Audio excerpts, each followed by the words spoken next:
পাটায় বাটা রসুনের ভর্তা, এক কথায় পৃথিবী সেরা। এত মজার! গরম গরম ভাত আপনি 2 থেকে 3 প্লেট খেয়ে উঠতে পারবেন, এতটাই টেস্টি। প্রথমে প্যানে সরিষার তেল দিয়েছি, তারপর রসুনগুলো দিয়ে ভেজে নেব।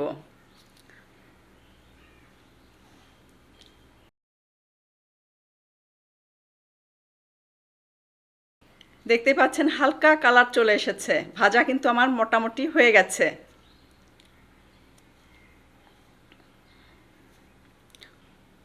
এক কথায় রসুনগুলো সিদ্ধ হয়ে গেছে। দিয়ে দিচ্ছি পেঁয়াজ কুচি আর স্বাদ মতো কাঁচামরিচ।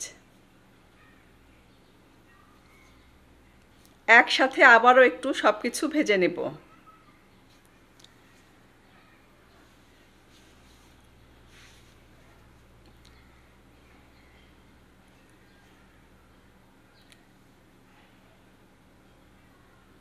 তিন 4 মিনিট ভেজে নিলেই চলবে।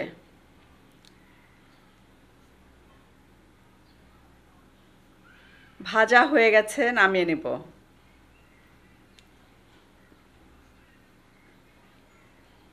পেঁয়াজও কিন্তু মোটামুটি সিদ্ধ হয়ে গেছে। পাটায় দিয়ে দিচ্ছি সেই ভেজে রাখা পেঁয়াজ রসুন, ভাজা শুকনো মরিচ, স্বাদ মতো লবণ। প্রথমে লবণ দিয়ে শুকনো মরিচটা আমি বেটে নেব।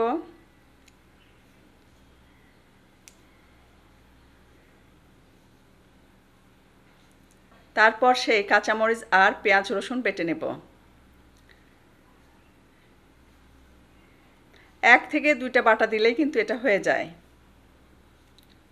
এর আগে কখনোই আমি এ ধরনের ভর্তা করিনি। রসুনের ভর্তা খেয়েছি, তবে হাত দিয়ে করে খেয়েছি। তবে হাত দিয়ে রসুনের ভর্তা করার চেয়েও কিন্তু পাটায় বেটে এভাবে ভর্তা করে খাবেন, এক কথায় অসম্ভব মজার।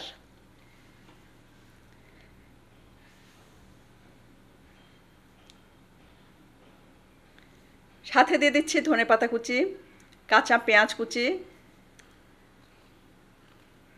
অবশ্যই লেবুর রসটা দিবেন।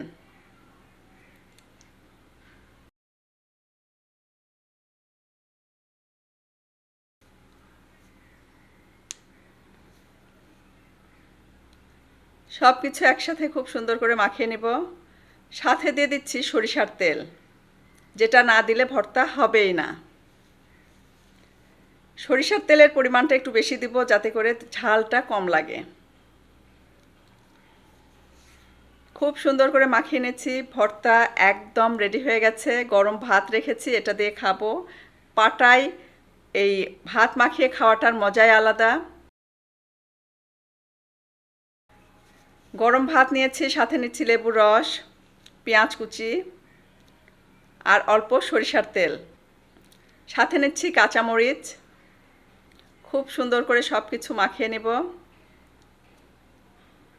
আর ভর্তা দিয়ে খাবো। ভর্তা মাখানো মাত্রই কিন্তু আমার বাসায় ভর্তাটা শেষ হয়ে গেছে। তাহলে বুঝতেই পাচ্ছেন কত মজার ছিল আজকের এই ভর্তাটা।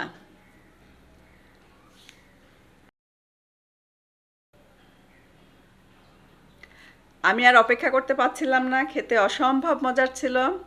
এক একটা বাইট খাচ্ছিলাম আর ভাবছিলাম এত মজার কেন, আর একটু কেন বেশি করে করিনি। তাহলে বুঝতেই পাচ্ছেন কত মজার। আজকে তাহলে বিদায় নিচ্ছি। সবাই অনেক বেশি ভালো থাকবেন, আমাদের জন্য দোয়া করবেন। আল্লাহ হাফেজ।